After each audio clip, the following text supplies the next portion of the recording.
Your Steve Jones Show podcast is loading now. The Steve Jones Show podcast is sponsored by Sunbury Motors, North 4th Street in Sunbury, and Sunbury Motors Kia, routes 11 and 15 in Hummel's Wharf. With that, we bring in Adam Rittenberg, old friend, good friend, and what a job he does for ESPN and also for Sirius. Adam, welcome back. Good to be back, Steve. Okay, I want to start now. Obviously, Penn State, Michigan's obviously around here big, but Alabama, Tennessee, the third Saturday in October brings with it this matchup that has not been a competitive matchup. What is the attitude and the mood around this one because of what Tennessee has been able to do? Well, I think it's really exciting that this game matters again. You know, there's some coaches that I know that grew up around this rivalry. I'd always give them a hard time because, to me, this game hasn't really, it's played every year, but, it hasn't been relevant even in the SEC. It's just typically been an Alabama cakewalk, and that's probably not going to be the case. I mean, Tennessee is playing with as much confidence as any team in college football right now.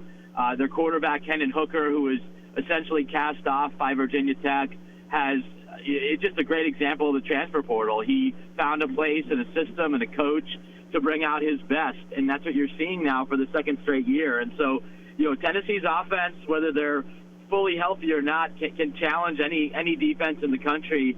And with Bryce Young, set to come back most likely, this should be one of the better games of the first part of the season. So really looking forward to it. I'll be with you in Ann Arbor, but after that game's over, I'll certainly turn my attention to what's happening in Knoxville. No question we're going to turn our attention to that. I'll probably be watching it on the plane because we have the ability to do that. Hooker, I took a long look at him because Penn State was supposed to play Virginia Tech in 2020. And it looks like he's really matured. This is something Alabama struggled with Ewers. This guy brings a different dynamic to the table. What do you think of that part of the matchup? Well, it's a different offense. It's a fast offense. It's essentially the old Baylor offense. They use every inch of the field, yes. Really wide splits. Alabama's defensive backs are going to have to be disciplined and prevent big plays, and ideally, find ways to pressure Hendon Hooker. So their conditioning is going to be tested. I do think what we saw from Alabama in Texas from a discipline standpoint is likely not to be repeated. They already went through that experience. They didn't play particularly well last week, so I think they're going to be dialed in. Bryce Young likely coming back is obviously a huge lift for them on offense, but this is going to be a really nice test for that Pete Golding defense, which I think has played pretty well this year. They're better than they were last year, but they I don't think they've faced an offense this unique with their ability to score quickly. So I want to go to the Alabama offense for a moment. There's no doubt Young is just an outstanding player. But I've always felt over the last couple of years, especially the last, 5 to 10 years, they've had one or sometimes two first-round draft picks on the outside that you can make plays with. Does Alabama have that now, or has that changed the dynamic of how Alabama has to play? Yeah, it's a great point. I don't think this receiving core yet is at that level. I think they could be, in the near future, but I don't think you're looking at a group with a Devontae Smith and some of those players that they've had, Jalen Waddle, in recent years. And so the other guy that gets a lot of attention, aside from Bryce Young, is Jahmyr Gibbs, the transfer from Georgia Tech. Yes. And in talking to a number of coaches, both in the ACC and in the SEC, they say he's a different type of running back than they've had there with his speed, his ability to catch the ball. He's a very versatile player, and can be a real asset for Bryce Young and that whole offense when they don't have that top end guy at receiver just yet. So I think he's the one that Tennessee's going to have to find a way to stop because Alabama's certainly going to use him in different ways. Tennessee, the last tape I watched of them, Adam, was I watched the Purdue bowl game, the Music City Bowl, because that was Penn State's opening game. How different is this Tennessee football team now compared to that one that played in the bowl game against Purdue that gave up 2.5 billion points? Yeah, I think they're better defensively. Just a year two, Tim Banks obviously coming from Penn State. to Tennessee as the coordinator. He's a veteran guy. He's been around a long time. And so I think, again, it's not an elite defense, but I think you saw what they did against LSU, saw what they did at times in that Pitt win. I think it's certainly an improved unit, and you don't have to be elite when you have an offense that really believes that they can score, 35, 40, 45 points against almost anyone, and that's the confidence that Josh Heupel has brought to that program. And they weren't a great team last year, but when you have exciting offense, the first-year coach, it can go a long way, and they certainly built upon that with a returning quarterback and a lot of good players at receiver and just a system that a lot of guys want to play. Their defense is better, but they don't have to be top 10 in order to win games there. All right, so now let's get to Michigan and Penn State. Michigan's played 6 games to this point. I know it hasn't been the greatest schedule on the planet. Adam, I'm hard-pressed to find more than 2 handful worth of mistakes.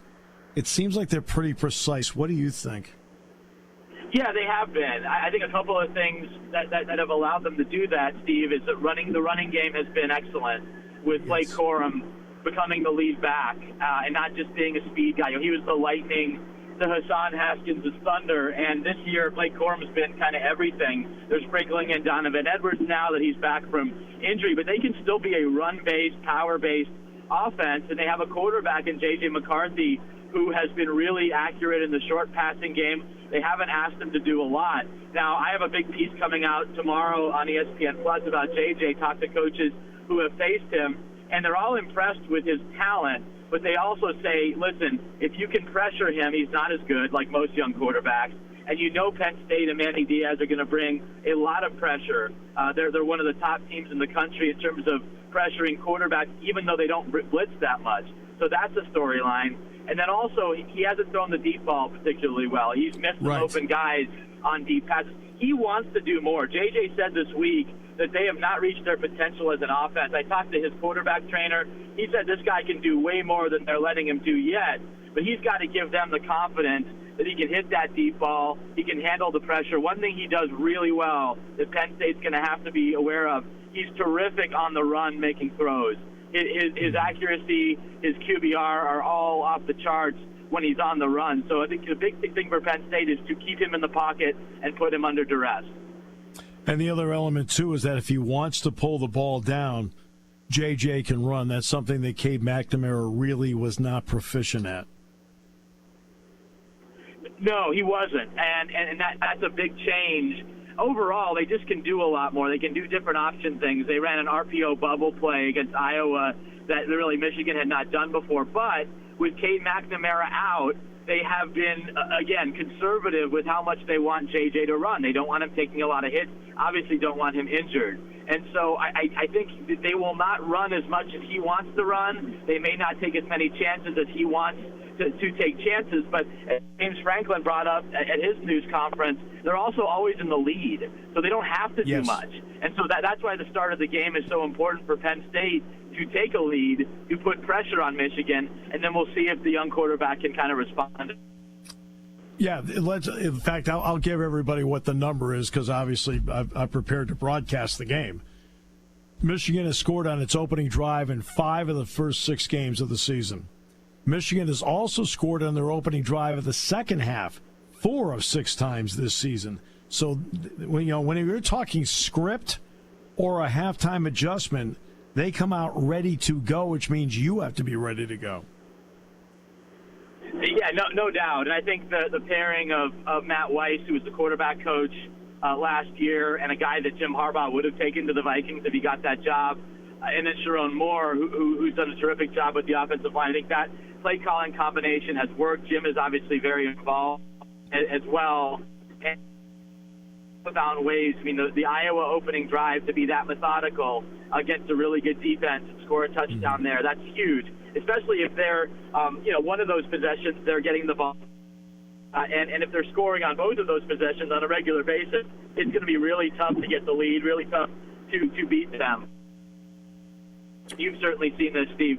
They hadn't run the ball well the last few years.